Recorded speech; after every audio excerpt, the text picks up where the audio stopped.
العظیم صدق اللہ العظیم ٹائم ملا ہے اس کو 20 منٹ، تو اگر آپ حضرات باتوں میں مشغول رہیں گے تو پھر اچھا یہ اسپیکر والا بھائی اس لاؤڈ بھی بند کر دو، ایکو بھی بند کر دو، بس سادہ سی آواز، تھوڑی سی آواز ہے، کان میں جائے اور دل میں اترے بس۔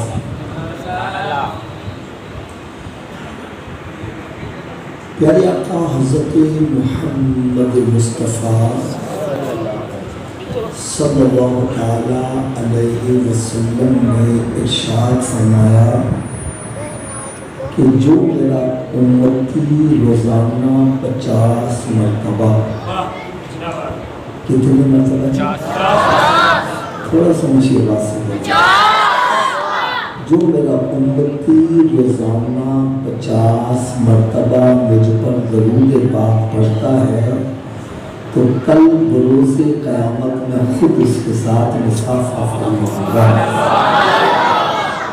اس سپیکر والے سے میں بھی مطمئن نہیں ہوں، بالکل لاؤڈ بند کر دے، اگر نہیں کریں گے تو میں بغیر سپیکر کے بیان کروں گا، سادہ سی آواز کر دیں، آپ کی مہربانی۔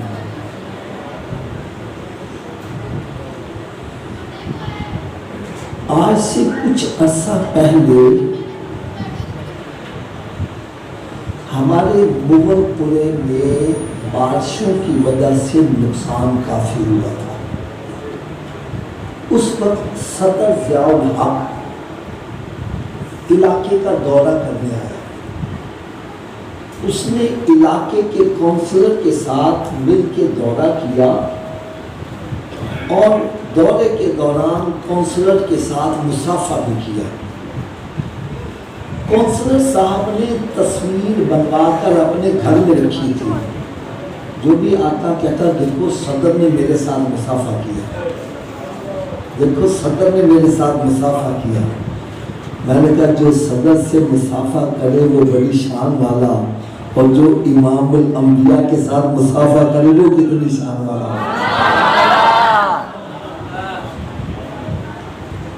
الحمدللہ اپنا عقیدہ ہے کہ میرے آقا صلی اللہ علیہ وسلم جس کے ساتھ مصافحہ فرمائیں گے وہ جنتی ہو جائیں گے۔ اگر کوئی دلیل پوچھے تو میں دلیل بھی عرض کر دوں۔ حضرت انس رضی اللہ تعالیٰ عنہ، ان کے پاس ایک کپڑے کا دسترخوان تھا، میلا ہو جاتا تو دھوتے نہیں تھے بلکہ آگ میں ڈال دیتے، میل جل جاتی، صاف شفاف دسترخوان باہر آ جاتا۔ ایک دن کسی نے پوچھ لیا، اے انس رضی اللہ تعالیٰ عنہ، کپڑے کو تو آگ جلا دیتی ہے، اس کو کیوں نہیں جلا ہے؟ وہ کہنے لگے جی یہ سچی بات ہے، کپڑے کو آگ جلا دیتی ہے، لیکن جس کپڑے کو نسبت میرے آقا کے ساتھ ہو گئے اس کو نہیں جلاتی۔ لیکن پیارے آقا صلی اللہ علیہ وسلم نے اسی دسترخوان پر کھانا تناول فرمایا اور اس کے بعد اپنا دست اقدس اس کے ساتھ مس کیا۔ اس دن کے بعد جب بھی یہ میلا ہو جاتا ہے میں آگ میں ڈال دیتا ہوں، میل تو جل جاتی ہے، کپڑا تھوڑا سوچیے، آواز کپڑا نہیں جلتا۔ اب میں چند اشارے کروں گا، بڑی غور سے سنیے گا، ادھر دیکھیے بڑی توجہ سے۔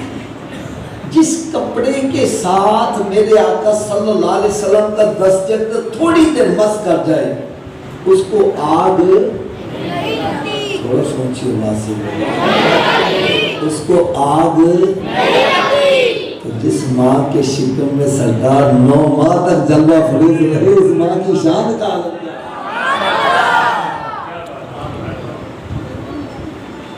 اور دوسری بات جو آج کے دور میں بڑی اہم کرنے لگا ہوں، اللہ صاحب آپ بھی ذرا، جس کپڑے کے ساتھ میرے آقا صلی اللہ علیہ وسلم کا دست تھوڑی دیر مس کر جائے اس کو آگ نہیں جلاتی۔ یار اسی دست اکبر تو سب صحابہ کرام نے بیعت کی ہے، ان کا مقام کیا ہوگا؟ قرآن یہ کہہ رہا ہے لَقَدْ رَضِيَ اللَّهُ عَنِ الْمُؤْمِنِينَ إِذْ يُبَايِعُونَكَ تَحْتَ الشَّجَرَةِ، بے شک اللہ تعالیٰ ان سب سے راضی ہو جنہوں نے درخت کے نیچے بیٹھ کر میرے محبوب کے ہاتھ پر بیعت کی ہے۔ اس لیے ہمارا عقیدہ ہر صحابی نبی، ہر صحابی نبی۔ اور ایک آپ کو بڑی ایمان افروز بات سنانے لگا ہوں، بڑی ایمان افروز بات سنانے لگا ہوں۔ حضرت صاحب میں ایک دن ایسے بیٹھا سوچ رہا تھا کہ نماز کے اندر بھی تو درود پاک پڑھا جاتا ہے، ایسے ہی ہے نا؟ پھر جب ہم دعا مانگتے ہیں دعا کے وقت آخر بھی پڑھتے ہیں، پھر اذان میں اقامت میں جہاں میرے آقا صلی اللہ علیہ وسلم کا نام نامی آتا ہے درود پاک پڑھا جاتا ہے۔ یار یقین جانو مجھے اتنی خوشی ہوئی، اتنی خوشی ہوئی، میں نے دیکھا جو 5 نمازیں باقاعدگی سے پڑھتا ہے وہ 50 مرتبہ درود پاک خود ہی پڑھ لیتا ہے۔ اس سے پتہ چلا جہاں 5 نمازیں ادا کرنے والے کو اور انعام و اکرام سے نوازا جائے گا، وہاں ایک انعام یہ بھی ملے گا کہ میرے آقا صلی اللہ علیہ وسلم کے ساتھ مصافحہ کرنے کی سعادت بھی حاصل کر لے گا۔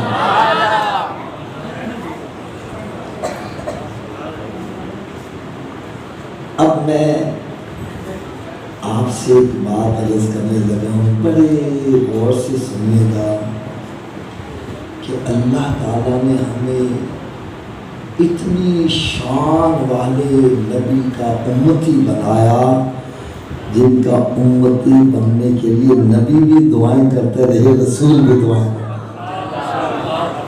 شکر خدا محمدی ہم کو بنایا امتی، ارے کس کو ملا یہ مرتبہ، صلی علی نبینا صلی علی محمد۔ ہم سرکار صلی اللہ علیہ وسلم کا میلاد پاک مناتے ہیں تاکہ سرکار ہم سے خوش ہو جائے۔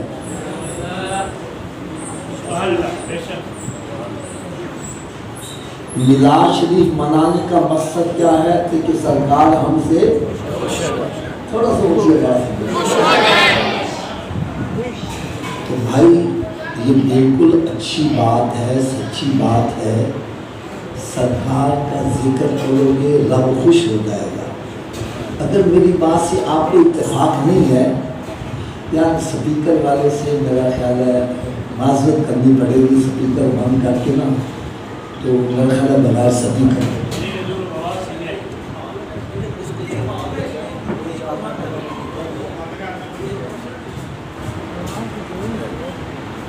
ماشاءاللہ، نعرہ تکبیر،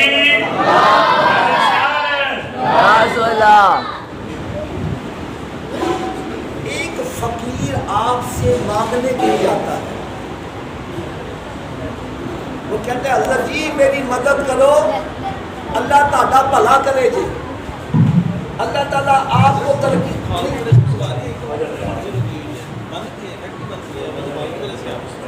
نہیں یار بالکل سادہ آواز ہے، پھر کیسے چل رہا ہے یہ لاؤڈ کیوں موجود ہے؟ آپ کی مہربانی یار میں ایسی کیا کروں۔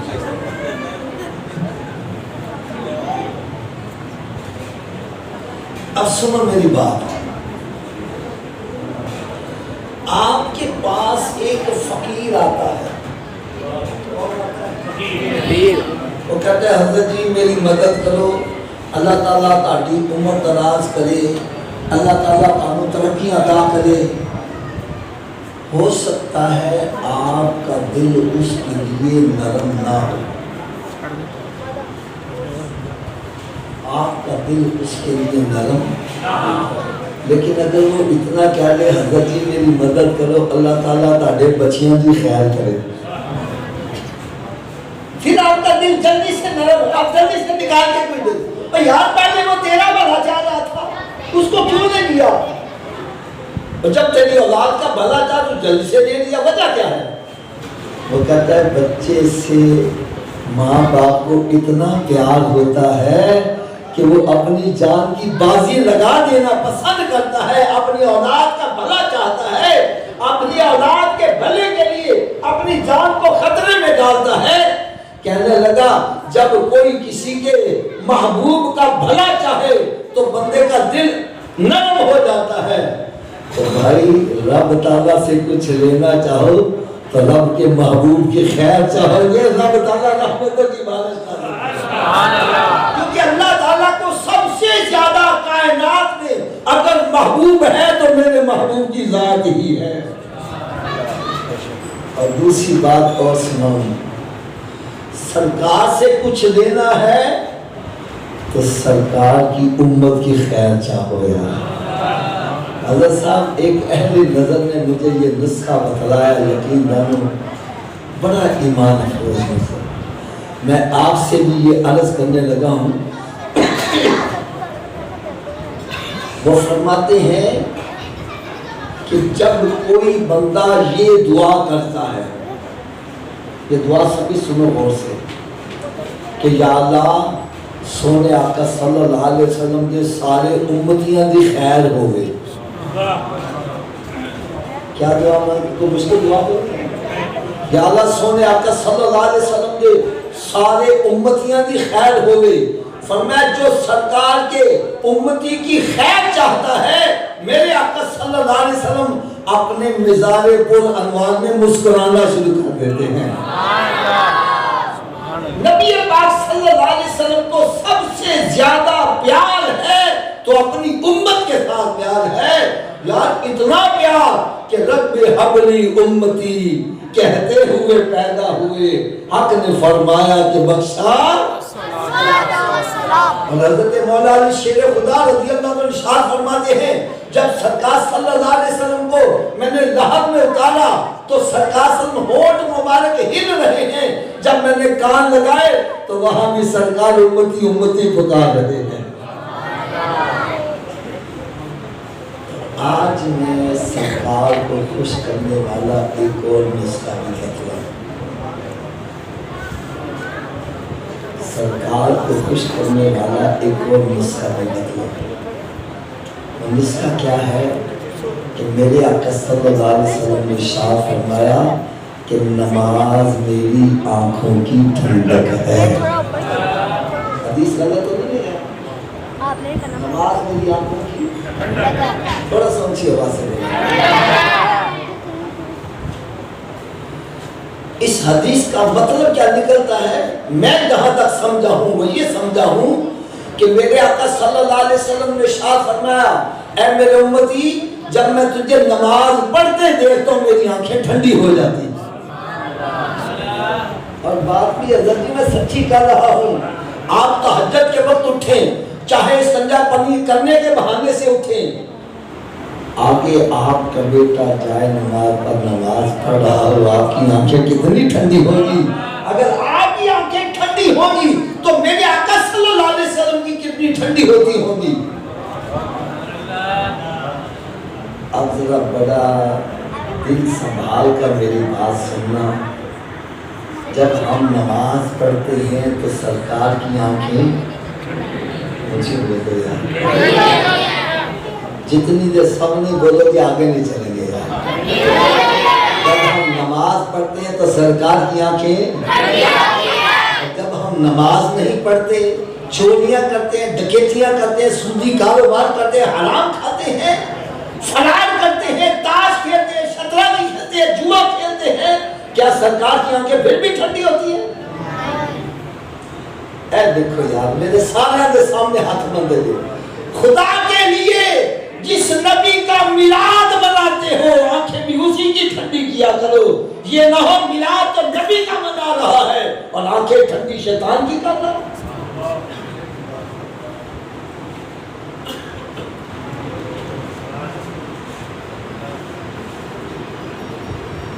چلے میں آپ کے ہاتھ میں فیصلہ دے دیتا ہوں. حضرت صاحب آپ بتلائیں, آپ کا اپنا مکان ہو, اس کو لگا ہے تالا, بغیر چابی کے گھر میں داخل ہو جاؤ. تھوڑا سا اونچی آواز سے اور اونچی آواز سے بولو. یار اگر اپنے گھر میں بغیر چابی کے داخل نہیں ہو سکتا, جنت میں کیسے بغیر چابی کے داخل ہو جاؤ گے؟